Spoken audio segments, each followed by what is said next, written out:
It's my one life, and I give it everything I got. I am music. I am sports. I am the culture. This is the last stand for the Dallas Mavericks. Could they keep their season alive against Kawhi Leonard and the Los Angeles Clippers? Let's get right into it. No Kristaps Porzingis. Game 6. I'm shocked that Luka and the Mavs were even able to force a Game 6. But hey, give Luka all the credit in the world. Homie has been balling. Sir. Okay, I see you, PG. Paul George has been a lot better the last 2 games as well. He didn't get, when people disrespect you, they're always very loud.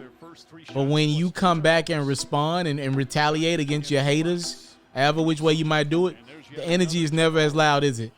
Never as loud is the energy. That's interesting, right? That's so interesting how people are. 12-7, Clippers up by 5.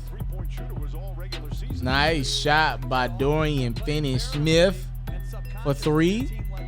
I hate the Porzingis thing. I'm wondering about Luka and the Mavs, right? I'm watching Jimmy Butler go berserk in the playoffs. He's been great in the fourth quarter thus far. And I'm thinking to myself, I wonder what type of player plays as close to Jimmy Butler in the NBA, right? Yeah, maybe y'all can help me with this one. I think the Mavs need a third star. Luka is incredible as Seth Curry drills the tough 2.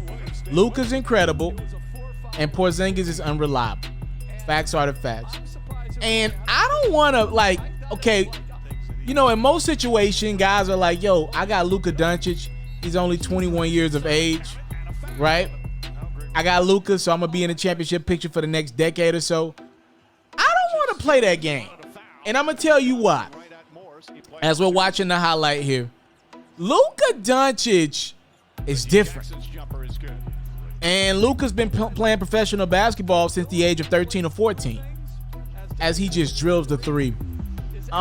If we believe Luka to be different, right? If we believe him to be advanced, we got to also argue the way that you get advanced. We also got to bring up the point that his body has probably been through a significant amount of more punishment to get to that advanced place that we believe him to be, as JaMychal Green dunks it home for 2. Markieff Morris ejected in this game. JaMychal Green got those minutes and he produced. You saw him go and 1 there. Beautiful pass inside from PG to Zubac for the deuce. But yeah, if we believe Luka to be advanced, part of that is he's been playing professional ball for quite some time. And if that is the case, can we at least acknowledge, if we're comparing this guy to Larry Bird, Larry got hurt and that was it, early 30s. So I don't know if we have forever with Luka Doncic to play at this level.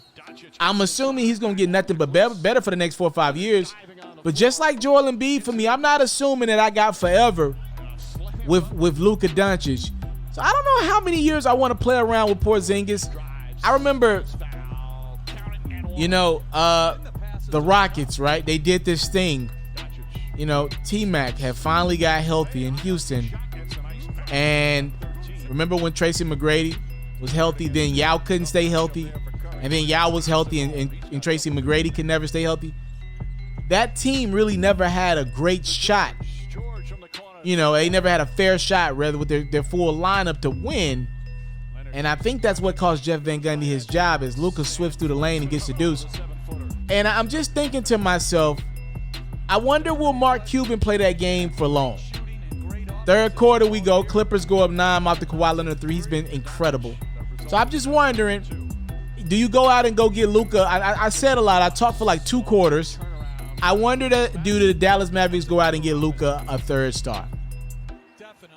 That's what I'm thinking. As Kawhi goes and jams at home, he got fouled as well. The Clippers are taking off here, and then Luka just goes berserk in this basketball game. The Clippers are up 15. Kawhi and 1. Not called again. More Kawhi. He has been incredible. I saw on somebody's social media, and I reposted this. Kawhi's numbers through the postseason thus far, Look at some of these numbers, man. 29-12, 35-10, 36-9-8, 32-9-4, 32-7-4, 33-14-7, and he's over 50% pretty much in most of those performances. He had 33-14-7 in this game. He was incredible. It's a 20-point game pretty much, though, as the Clippers have busted this thing wide open. Montrezl Harrell, little boy day tomorrow. And then Luka, like I said, just goes crazy. Look at that step back through. I saw Skip Bayless saying Luka Doncic is not a good shooter. Yeah, right.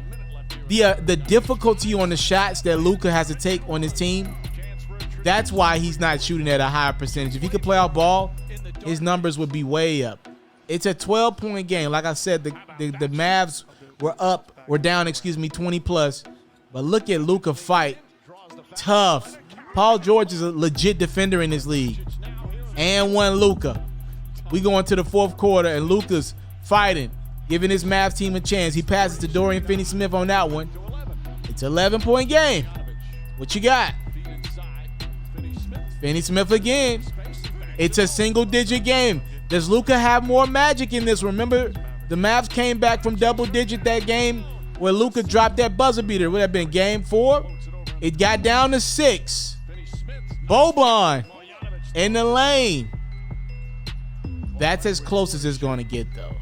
6. Because Kawhi's going to go nuts down the stretch. Maxi Kleber was okay at best on Kawhi. They tried to sell me on Maxi Kleber being a lockdown defender. Stop it. Kawhi lit him up in the mid-range. Stop it. PG, Reggie Jackson. 4 3-pointers in the fourth quarter.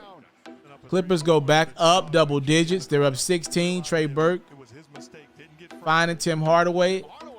The Mavs were atrocious offensively. I actually think they outplayed the Clippers in this game, but the Mavs couldn't put a rock in the ocean in this one. And that's their season, ladies and gentlemen. Paul George has 15-9-7. Luka goes crazy, 38-9-9.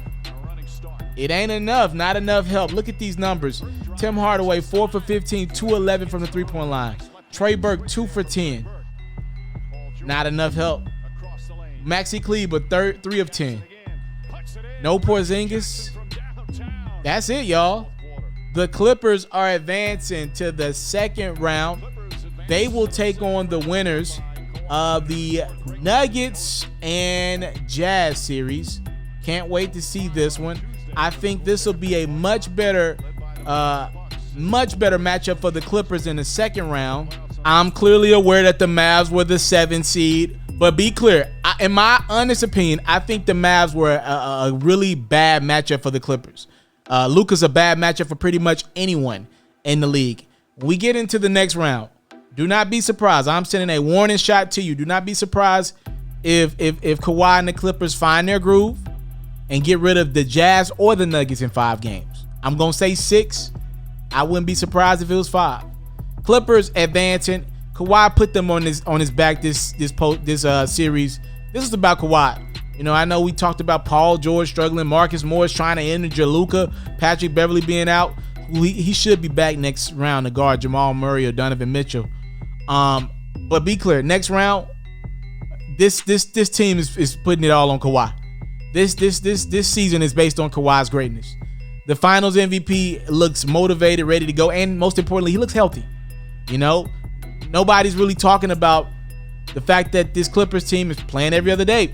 Kawhi didn't play a lot of back-to-backs in the regular season. He took a lot of time off. He's playing every other day, and his body looks great. Clippers get rid of the Mavs. That was a heck of a first round. Obviously, we had the Luka buzzer beater, which will be the biggest moment, but the Clippers took care of business. And it probably a game more than they wanted to. 111-97, your final score.